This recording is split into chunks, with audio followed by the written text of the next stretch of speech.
Això no és una roda de premsa, o potser sí. I el que us està parlant no és una intel·ligència artificial, sinó un burro natural, un dels organitzadors del Festival Còmic de Figueres.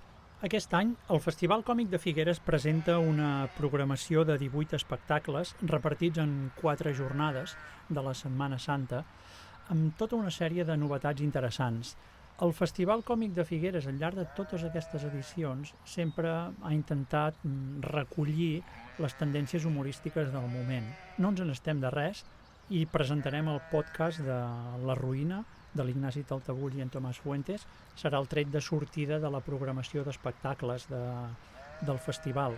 I també una altra cosa que no podem obviar és el bon moment, potser per tercer, quart, cinquè any consecutiu de l'humor català. Un fenomen que està consolidant-se, que està fidelitzant molts de públics i que funciona, i sent un festival d'humor, doncs evidentment hem de fer-nos ressò de tot això i dels invents que els humoristes catalans fan. I un dels invents que fan és, per exemple, el càmping Caravana en Cubelles, que és del col·lectiu El Soterrani.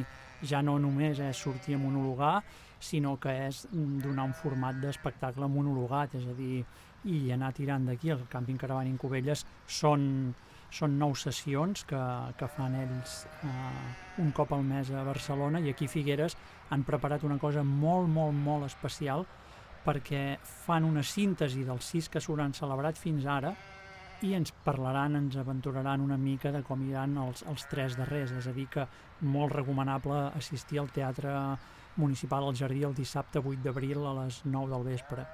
Tenim una novetat interessantíssima, que és que el Festival Còmic amplia la seva graella horària i ho fa cap a la banda més fosca de la nit, és a dir, ens anem una mica ja a presentar espectacles a les 11 de la nit en un espai pensat ja per el que són les ovelles negres, no? I hem preparat, 4 nits de monòlegs seguides a un preu molt econòmic, amb un format molt de cafè, cabaret. Inaugurem amb la nova proposta d'en Moji, que és mític, és a dir, més enllà d'en Moji monologuista el tenim aquí en un espectacle. Portem a les putes ames, que són la Patricia Sornosa i la Patricia Espejo, molt conegudes pel públic televisiu. Tenim a la Irene Minoves i en Godai Garcia, que és una forma molt maca de copsar el monologuisme rural no metropolità. I serà amb Roger Peláez, amb qui tancarem el festival, amb un espectacle anticapitalista, gamberro. L'hem segrestat de l'Antic Teatre de Barcelona, on fa les delícies del públic un cop al mes. És un artista de culte i ideal per cloure tota aquesta edició, no? I per la sala de la Cate hem guardat 2 propostes molt originals. Una pràcticament inclassificable, que és la nova proposta de la nostra estimadíssima Judit Martín, que amb la Mònica Ballesteros, que també havia estat amb un espectacle d'improvisació abans al Festival Còmic, ens presentaran el Pongo. Per Pongo entenguem això, aquestes rampoines, i convidem a tothom a venir al teatre amb qualsevol objecte inútil que tingui per casa, i elles fan l'espectacle a partir d'això. Una autèntica delícia per venir en grups, per venir en mainada, per divertir-se, per riure fins al final. Un altre dels grans convidats d'aquest festival és en Trygve Walkinshaw, que ens havia visitat anteriorment amb l'espectacle Mat Office, ho diguem pels que van venir i el van disfrutar a fons, sàpiguen que torna, però aquesta vegada torna en solitari amb un espectacle sense paraules, no deixant respirar, que ens presentarà el Nautilus, un espectacle de gest, de mim, grandíssim com és ell, perquè ell és llarguíssim, i veure aquells pràcticament 2 metres de goma, de persona de goma, de làtex, fent l'animal en escena, és un regal pels gustos, pels sentits, per totes les formes de percepció de l'espectador de Festival Còmic. El regal. I tenim els espectacles gratuïts, els tenim distribuïts a Plaça Catalunya i pels carrers de la ciutat. En estrena presentem 2 espectacles itinerants en campanya, una proposta esbojarrada de la companyia empordanesa Solucions Escèniques, que té a veure amb la campanya electoral que ens està a punt de caure al damunt. Doncs una visió divertida, irònica de tot això, no?, per anar-nos preparant. I tenim després un altre espectacle també en estrena de la companyia Poca Cosa, una companyia de teatre familiar que ens té acostumats a barrejar el teatre, el text contemporani amb la lírica, però que aquest cop han volgut sortir al carrer i això, veurem un nou, veurem uns personatges i veurem tot el conflicte, tota la càrrega que posen a nivell ètic, ecològic, però sobretot tractat des de també el bon humor, perquè si no, no estarien entre nosaltres.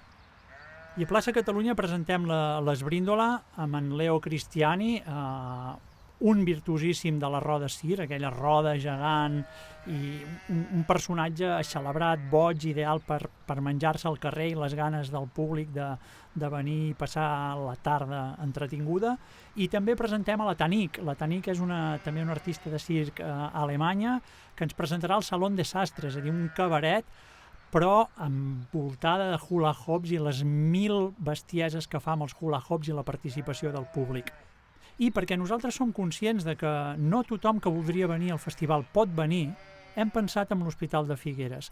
Ens emportarem a la companyia Bandada a fer fragments de l'espectacle que es podrà veure a Plaça Catalunya, doncs ens l'emportarem a l'hospital. Bandada són unes pallasses d'hospital, és a dir, que hi tenen la mà trencada, i, com sempre, risoteràpia, ioga del riure, concurs còmic i totes les activitats que se generen al voltant del festival a Figueres aquests 4 bojos dies de Setmana Santa.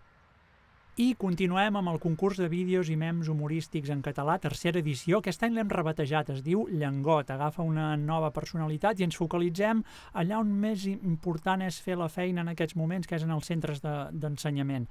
És a dir, ens hem oblidat dels influenciadors d'anys anteriors, és a dir, estem totalment amb l'etiqueta d'influents, és a dir, fora influenciadors i anem a les coses autèntiques. Val a dir que ens centrem en els instituts, però que també mantenim una porta oberta en els creadors que de forma individual vulguin penjar qualsevol contingut humorístic amb l'etiqueta Llengot 23 a qualsevol de les nostres xarxes socials. Importants premis als instituts, premis de 500, 300 euros, 300, 200... La gent que vingui a Figueres aquests 4 dies de Setmana Santa es trobarà de tot, es trobarà més ovelles que mai, es trobarà xerrameca perquè el teatre català està en un moment molt xerraire i se li ha de fer ressò, es trobarà teatre de gest, de mim, es trobarà invents, artefactes escènics, es trobarà espectacles itinerants, es trobarà propostes gratuïtes al carrer, es trobarà nits golfes memorables en el nou espai que és el Casino Menestral Figuerenc, es trobarà un concurs de xarxes socials farcits de creació i diversió i es trobarà una bona excusa per ser feliç, perquè ens van dir que tot aniria bé i no ens ho acabàvem de creure. Tot anirà bé, sí, ja veiem com ha anat, no? Doncs per això tenim el Festival Còmic, perquè veient com ha anat ens en puguem oblidar una mica i puguem sortir al carrer a la ciutat. En fi, que ja només heu de venir. Què faràs per Setmana Santa? Et quedaràs a casa somiant ovelles o vindràs a contar-les al festival? T'esperem al Festival Còmic de Figueres del 6 al 9 d'abril.